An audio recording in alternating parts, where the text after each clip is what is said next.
اس کے بعد ایک 2 دفعہ فضل الرحمان، اور اس کے بعد یہ مریم نے کوئی راستے میں رہ گئی تھی، اس کی بھی لانگ مارچ. لیکن سب کا ایک کہہ رہے تھے کہ مہنگائی سے لوگ تباہ ہو گئے.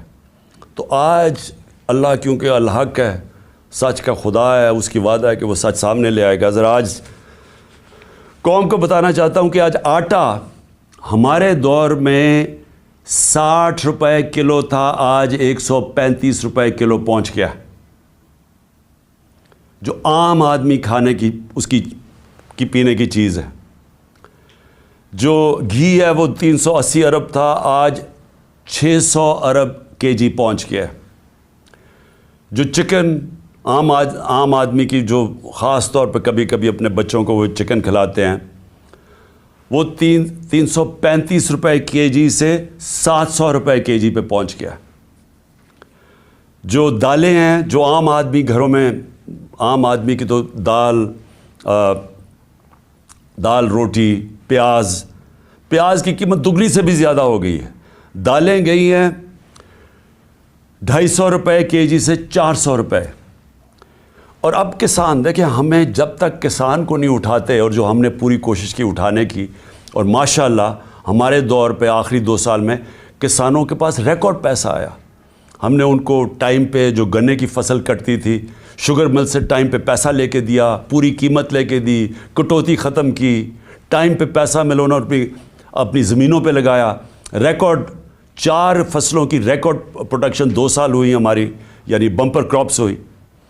تو آج وہ جو یوریا استعمال کرتا ہے وہ 1668 روپے ہمارے دور میں تھا، آج یوریا گیا ہے 3000 روپے پہ. ہمارا جو پھر میں اور بھی چیزیں جو گھر بنانے کے لیے سریا لوگ استعمال کرتے ہیں، سیمنٹ استعمال کرتے ہیں، تو سیمنٹ گیا ہے 865 روپے سے 1062 روپے پہ. جو سریا استعمال کرتے ہیں وہ 2 لاکھ روپیہ ٹن سے، سلیب سے، وہ گیا ہے 3,05,000 پہ. 2 لاکھ سے 3,05,000 پہ. اب جو لوگوں نے گھر بنا رہے ہیں، کنسٹرکشن کر رہے ہیں، ان سب کو مشکلیں پڑ گئی ہیں. جو پروجیکٹس تھے ہمارے، مثلا آپ سڑکیں بن رہی تھیں، جو پرانے پروجیکٹس چل رہے تھے، ان سب میں مشکلیں پڑ گئی ہیں. ہم جو شوکت خانم بنا رہے ہیں، اور جو انشاءاللہ اس سال کی اینڈ میں کھلنا تھا کراچی میں، اب وہ سارے ہمارے جو ایسٹیمیٹس ہیں وہ سارے اپسیٹ ہو گئے ہیں. امپورٹس رک گئی ہیں، جو سٹیل کی امپورٹس تھی، کئی چیزیں رک گئی ہیں. تو سارے اس طرح پروجیکٹس جو آن گوئنگ پروجیکٹس ہیں سب متاثر ہو گئے ہیں. یہ جو قیمتیں بڑھی ہیں سیمنٹ کی اور سٹیل کی. لوگ گھر بنا رہے تھے، ان کے گھروں کے قیمتیں ایک دم اوپر چڑھ گئی ہیں. پھر دوائیں، انہوں نے امپورٹس کے اوپر جو بین کیا ہے، جو لائف سیونگ ڈرگز ہیں، جو خاص طور پہ آپ استعمال کرتے ہیں، کینسر کی ڈرگز، ہارٹ کے لیے، وہ ان سب میں قلت آ گئی ہے. کیونکہ یہ جو سوچے سمجھے بغیر سب امپورٹس بند کیے ہیں، جس میں متاثر ہو رہے ہیں ہاسپٹلز اور وہ مریض جن کی سیریس بیماریاں. اچھا، اب یہ نئے بجٹ آ گیا. یہ میں آپ کو بتا رہا ہوں، یہ اب تک جو مہنگائی ہوئی تھی، اب یہ جو انہوں نے ابھی جو آج لے کے آئے ہیں، اس کے اندر گیس اور بجلی. میں اب عام آدمی کی پھر بات کر رہا ہوں کہ جو گیس کا جس کا بل 3,000 کا آتا تھا، وہ آج ہو جائے گا 4,300 کا. جو بجلی کا بل جن کے گھر 10,000 آتا تھا، وہ 13,000 پہ چلا جائے گا. سو یہ مزید میں آپ کو آج کے بل کے بعد جو مہنگائی ہے، sales tax across the board بڑھا دیا ہے. یعنی ساری چیزیں، کیونکہ سیلز ٹیکس انہوں نے بڑھایا ہے، ساری چیزیں اس سے مہنگی ہوں گی. اور جو بھی میں نے سریا کی اور سیمنٹ کی بات کی تھی، ان کے اوپر جو گیس، سریا بنانے کے لیے جو سٹیل ملز کو گیس جاتی تھی، اس میں 14% انکریز کر دیا، تو اس کی قیمت اوپر جائے گی. سیمنٹ 10% گیس کی قیمت انکریز کر دی ہے، تو مزید اس کی قیمت اوپر چلی جائے گی. یوریا کے لیے جو پھر کسانوں کا مسئلہ آئے گا، یوریا کے لیے جو گیس 70%، اس پہ 70% گیس کی قیمت بڑھا دی گئی ہے، جو یوریا یعنی جو کھاد کی فیکٹریز کے اوپر گیس جاتی تھی، تو اس سے ایک بوری کے اوپر 375 روپے کا اضافہ ہو جائے گا اب کسانوں کے لیے. اور کسانوں کو آگے مشکل پڑی ہوئی ہے کیونکہ ٹیوب ویلز کے اوپر جو بجلی کی تھی اس کی سبسڈی ختم کر دی، تو مزید اور کسانوں کے لیے اور ایک اور عذاب آ رہا ہے. اب اس سے ہوگا کیا؟ اس سے ہوگا یہ دو چیزیں ہوں گی. ایک، مہنگائی بڑھے گی. مہنگائی آ گئی 50 سال میں پاکستان کی تاریخ کی سب سے زیادہ مہنگائی ہے. میں نے پھر سے کہا کہ ان کی ساری کیمپین ہمارے خلاف کیا تھی کہ ہم نے بہت زیادہ مہنگائی کر دی. ہمارے دور پہ جو مہنگائی تھی وہ 12% تھی، وہ آج پہنچ گئی ہے 30% کے اوپر اور مزید بڑھنے والی ہے. جو سب سے خوفناک چیز ہے، جو فوڈ انفلیشن، جو کھانے پینے کی چیزیں جو مہنگی ہوئی ہیں، وہ ہمارے دور پہ 16% تھی، آج 40% پہ پہنچ گئی. تو اس سے جو عام آدمی ہے، میں پھر سے کہتا ہوں جو سیلریڈ کلاس ہے، پہلے تو مہنگائی میں وہ پسیں گے، ساتھ ساتھ یہ جو انہوں نے چیزیں بڑھائی ہیں، جو انہوں نے امپورٹس کے اوپر جو ان کی غلط پالیسیز تھی، جو نااہلی تھی، اسے فیکٹریاں بند ہو رہی ہیں. ہماری جو ریکارڈ انڈسٹریل پروڈکشن تھی، ہماری جو انڈسٹری اضافی تیزی سے بڑھ رہی تھی، آج وہ منفی پہ چلی گئی ہے.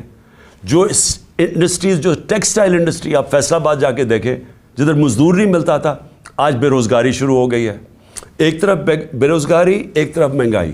انٹرسٹ ریٹ انہوں نے ریکارڈ اوپر کر دیے ہیں. اس کا مطلب کہ جو بھی آپ کوئی نیا کاروبار شروع کرے گا وہ 100 دفعہ سوچے گا، کیونکہ انٹرسٹ ریٹ اوپر چلے گئے، سود کی شرح اتنی اوپر چلی گئی ہے. تو ایک طرف مہنگائی، دوسری طرف بے روزگاری. اب میں جو آج میرا اصل آج آپ سے بات چیت کرنے کا مقصد کیا تھا، اب آگے ہم کیا کر رہے ہیں، جا کدھر رہے ہیں. میں اس لیے آپ سے کہہ رہا ہوں کہ یہ جو مزید مہنگائی آئی ہے، اور یہ جلدی انہوں نے کی ہے. شروع میں ان کو سمجھ نہیں آئی کیا کرنا تھا. اپنے این آر او کے اوپر انہوں نے وقت گزارا. ان کو صرف ایک پڑی ہوئی تھی کہ کس طرح کے ان کے 1100 ارب روپے کے ان کے اوپر کرپشن کیسز تھے وہ ختم ہو. ہم ہر سال، ہمارے 3.5 سال کے اندر، ہر سال جو نیب ریکور کرتی تھی چوری کا، وہ 160 ارب روپیہ تھا.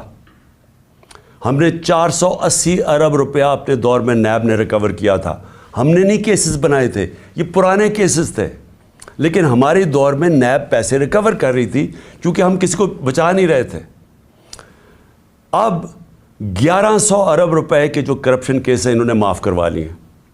تو ایک طرف قوم کی کمر توڑ دی ہے مہنگائی اور بے روزگاری سے، دوسری طرف انہوں نے اپنے کرپشن کے کیسز معاف کروا لیے، اور تیسری طرف روپیہ ڈالر کے بنسبت 90 روپیہ گرا ہے. کہ کبھی پاکستان کی تاریخ میں اتنا زیادہ ڈالر مہنگا نہیں ہوئی اور اتنی تیزی سے روپیہ گرا نہیں ہے. تو قوم کے لیے تو کیا ہوا اس سے؟ اگر آپ کی 30,000 روپیہ تنخواہ تھی، آج صرف وہ 20,000 روپے کی 30,000 روپے کی تنخواہ 20,000 کی چیزیں خرید سکتی ہے.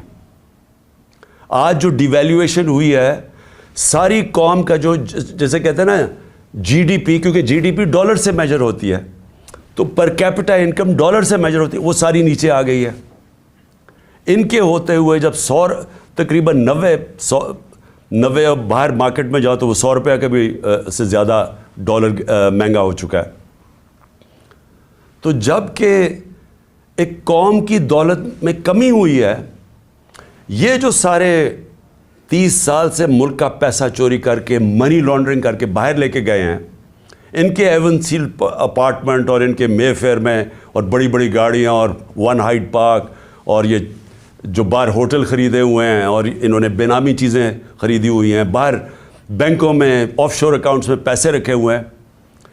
قوم کے لیے 90 روپے ان کی دولت میں کمی اگر روپے میں پڑے ہوئے ہیں، اور ان کے باہر پیسے میں 90 روپے اضافہ ہو گیا. پاکستان کے مقابلے میں ان کے پیسے میں 90 روپے زیادہ امیر ہو گئے ہیں. ان کو کوئی فرق نہیں پڑا، اس لیے انہوں نے آتے ساتھ ہی کبھی کوئی پرواہ نہیں کی کہ کیا انہوں نے اگر ان کو سازش کے تحت بٹھائی دیا تھا، کیونکہ عمران خان ملک تباہ کر رہا تھا، تو ان کو انہوں نے آ کے کوئی روڈ میپ دینا تھا کہ ہم نے ملک کو کیسے ٹھیک کرنا ہے، کیونکہ یہ تو بڑے تجربہ کار تھے.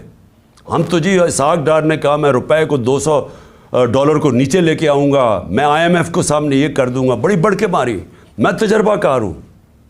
آج یہ بتائیں کہ انہوں نے ملک سے کیا کیا، اور جو ان کے ہینڈلر لے کے آئے تھے ان سے ذرا پوچھیں کہ آپ نے یہ ملک سے کیا کیا ہے. کون جواب دے؟ آج جو ابھی یہ جو شروعات ہے، ابھی یہ جو $90 کے جو گرا ہے، جو روپیہ گرا ہے ڈالر کے مقابلے میں، ابھی اس کی مزید مہنگائی آنی ہے. جو ایک تھوڑی ٹائم کے بعد جب آپ کا روپیہ گرتا ہے تو جو باہر سے چیزیں لے کے آتے ہیں وہ ٹائم کے بعد مہنگی ہونی شروع ہوتی ہیں. تو نہ تو انہوں نے کوئی تیاری کی، نااہلی ان کی یہ ہے کہ انہوں نے غلط فیصلے کر کے ملک کو آج یہاں پہنچا دیا ہے کہ اس طرح کا بجٹ لانا پڑا ہے.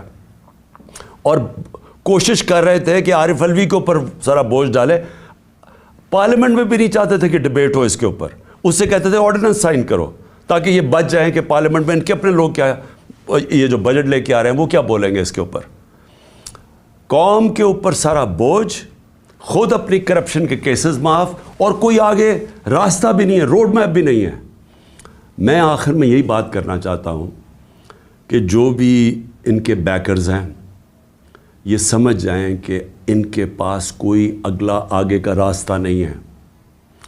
یہ اگر سمجھ رہے ہیں کہ اس سے آپ IMF کے ڈالرز آ جائیں گے تو وہ یہ ایسے سمجھیں کہ یہ کینسر کا علاج ڈسپلن سے ہو رہا ہے، تھوڑی دیر کا تھوڑا سا آرام آئے گا، لیکن کینسر جب تک کاٹ کے نکالی نہ جائے یہ کینسر پھیلتی جائے گی، یہ قرضے بڑھتے جائیں گے، آمدنی سکڑتی جا رہی ہے. ہماری ریمیٹنسز جو ہمارے دور میں 17% انکریز کر رہی تھیں، ہماری ریمیٹنس میں 17% اضافہ ہو رہا تھا جو 31 ارب پہ پہنچ گئی تھی، وہ ان میں اب 11% کمی آ گئی ہے.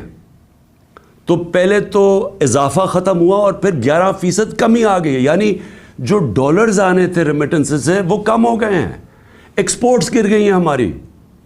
تو ہمارے پاس تو جو آمدنی ہے وہ تو سکڑتی جا رہی ہے، فیکٹریاں بند ہو رہی ہیں، بے روزگاری بڑھ رہی ہے، لیکن قرضے بڑھتے جا رہے ہیں کیونکہ یہ تو قرضے ہی لیے ہیں نا IMF سے، اور ہم یہ امید رکھ رہے ہیں کہ اور بھی ملٹی نیشنلز قرضے دیں گی. تو وہ تو قرضے ہیں، تو یہ حل تو نہیں ہے. حل کیا ہے؟ حل جو میں تب سے کہہ رہا ہوں، میں نے کوشش بھی کی، اپنی گورنمنٹ خود میں نے ڈیزالو کی اپریل میں الیکشنز کروانے کے لیے، لیکن پورا پلان بنا ہوا تھا کیونکہ فیصلہ ہو گیا تھا عمران خان بہت خطرناک ہے اس ملک کے لیے. تو تب سے وہی ابھی بھی حل ہے.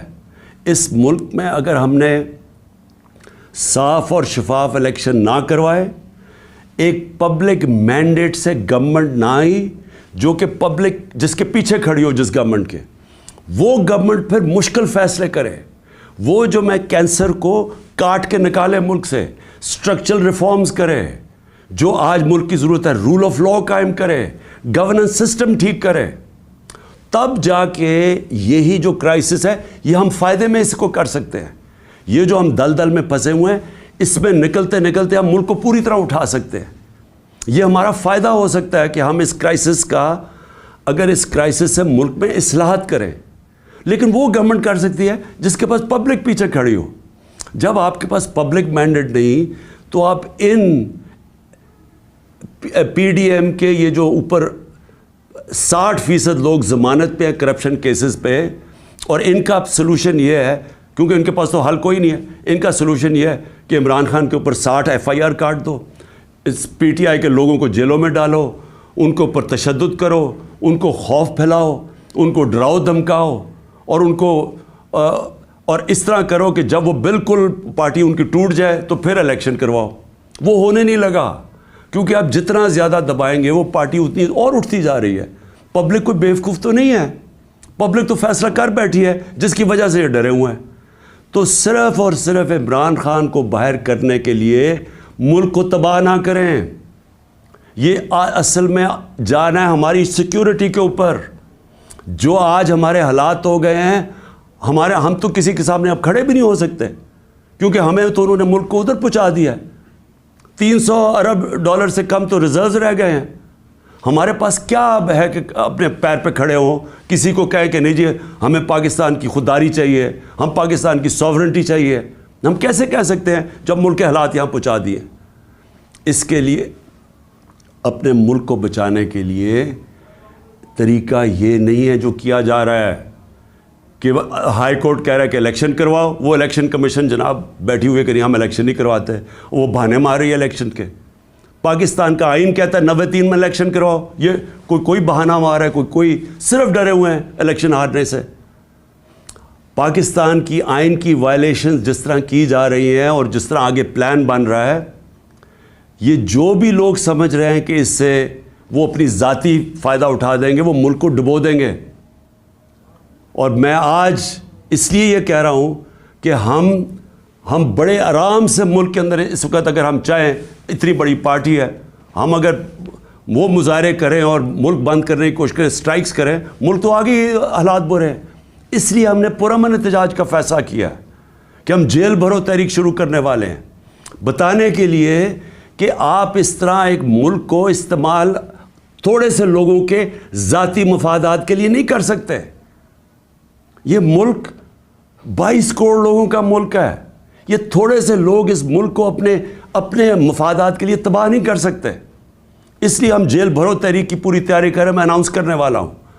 اور لوگوں کو صرف خوف دور کرنے کے لیے کہ یہ سمجھتے ہیں کہ خوف پھیلا کے جیلوں میں ڈال کے FIRs کر کے یہ اسی طرح بیٹھے رہیں گے, اور پھر کسی نہ کسی طرح دھاندلی کر کے ایک وہ الیکشن کمیشن, بے ضمیر الیکشن کمیشن کے ذریعے ایک جانبدار الیکشن کمشنر کے لیے, یہ جو چیف الیکشن کمشنر ہے اس کو استعمال کر کے کسی طرح پھر ان چوروں کو مسلط کر دیں گے.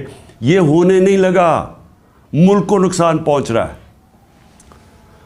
اور میں آخر میں اپنی ساری قوم کو کہنا چاہتا ہوں, پھر سے میں ایک بات کہنا چاہتا ہوں اور بات ختم کرتا ہوں کہ دیکھیں وہ ہم اس موڑ پہ کھڑے ہو گئے ہیں جس کا ہم سب کو خطرہ تھا کہ ایک دن جب سے یہ امپورٹڈ حکومت آئی ہے کہ خدا نہ خواستہ ہم یہاں نہ پہنچ جائیں. ہم وہاں پہنچ گئے ہیں. ہمارے سامنے اب صرف 2 راستے ہیں. ہم چپ کر کے اب انتظار کریں کہ مزید ملک تباہی کی طرف جائے, یا ہم ایک پرامن احتجاج کی تحریک کے اندر سب شامل ہوں اور بتائیں ان کو کہ آئین اور قانون کے بغیر کوئی دنیا کا معاشرہ نہیں چل سکتا. دنیا کا معاشرے جتنے بھی ہیں وہ رول آف لا پہ چلتے ہیں, اور رول آف لا آئین ڈیفائن کرتا ہے, اور آئین آپ کو کہتا ہے کہ 90 دن میں الیکشن کروائی جائے. اس سے جتنا آپ پیچھے ہٹتے جائیں گے آپ ملک کو ادھر دھکیلتے جائیں گے, جدھر ملک جس کو کہتے ہیں بنانا ریپبلک, جدھر جنگل کا قانون ہوتا ہے ادھر ملک کو دھکیلا جا رہا ہے. ہم یہ کبھی ہونے نہیں دیں گے. اور میں نے صرف اپنے لوگوں کو بھی سب کو تیار کیا, اپنی قوم کو, کہ ہم ایک پرامن احتجاج کے لیے تیار ہو جائیں, کیونکہ مجھے ابھی تک کوئی نیت نہیں نظر آ رہی ان کی آئین کے اوپر چلتے ہوئے 90 دن میں الیکشن کروانے کی. پاکستان زندہ باد.